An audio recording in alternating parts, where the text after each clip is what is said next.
एक बार क्या हुआ, एक जर्मनी के प्रोफेसर के साथ मेरा झगड़ा हुआ और झगड़ा इस बात का हुआ कि भारत महान कि जर्मनी महान। वो कहता था जर्मनी महान, मैं कहता था भारत महान। अब दोनों ने झगड़ा सुलझाने के लिए एक रास्ता निकाला। रास्ता ये निकाला, उसने कहा कि मैं तुमसे भारत के बारे में सवाल पूछूंगा, तुम मुझसे जर्मनी के बारे में पूछो। जिसके सवालों के जवाब में सबसे ज्यादा हाँ यस आएगा उसका देश महान। तो उसने कहा पहले तुम पूछो, तो मेरा नंबर आ गया पूछने का। तो मैंने उससे सबसे पहला सवाल पूछा, जर्मनी में गन्ना होता है? तो उसने कहा नहीं। फिर मैंने कहा जर्मनी में केला होता है? उसने कहा नहीं। फिर मैंने कहा जर्मनी में आम होता है? उसने कहा नहीं। फिर मैंने कहा जर्मनी में लीची होती है? उसने कहा नहीं। मैंने कहा जर्मनी में सेब होता है? उसने कहा नहीं। मैंने कहा जर्मनी में संतरा होता है? उसने कहा नहीं।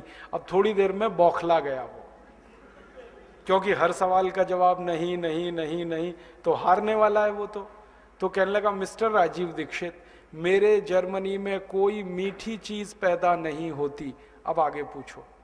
तो मैंने कहा चलो अब दूसरा सवाल है। मैंने कहा जर्मनी में पालक होता है? पालक, क्योंकि पालक तो मीठा नहीं है। तो उसने कहा नहीं। मैंने कहा जर्मनी में मेथी होती है? मेथी? उसने कहा नहीं। मैंने पूछा धनिया होता है? उसने कहा नहीं। मैंने पूछा पुदीना होता है? उसने कहा नहीं। फिर थोड़ी देर में कहने लगा मिस्टर राजीव दीक्षित, हरे पत्ते की कोई चीज मेरे देश में पैदा नहीं होती, अब आगे पूछो। तो मैंने कहा अब तुम ही बता दो होता क्या है इस देश में।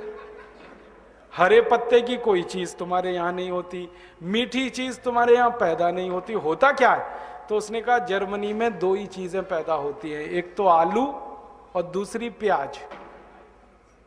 अब आलू में प्याज मिला के खा लो या प्याज में आलू मिला के खा लो, दो ही चीजें हैं हमारे पास। फिर मैंने उससे आगे पूछा, मैंने कहा फिर ये जर्मनी के जो बड़े बड़े डिपार्टमेंटल स्टोर्स हैं, यहाँ तो सब माल भरा पड़ा है, यहाँ तो आम भी मिल रहा है, यहाँ तो शकरकंद भी मिल रहा है, संतरा भी मिल रहा है, केला भी मिल रहा है, यहाँ तो सेब भी मिल रहा है, ये सब कहाँ से लाते हो जब तुम्हारे यहाँ कुछ नहीं होता? तो उसने कहा ज्यादातर ये माल भारत से आता है।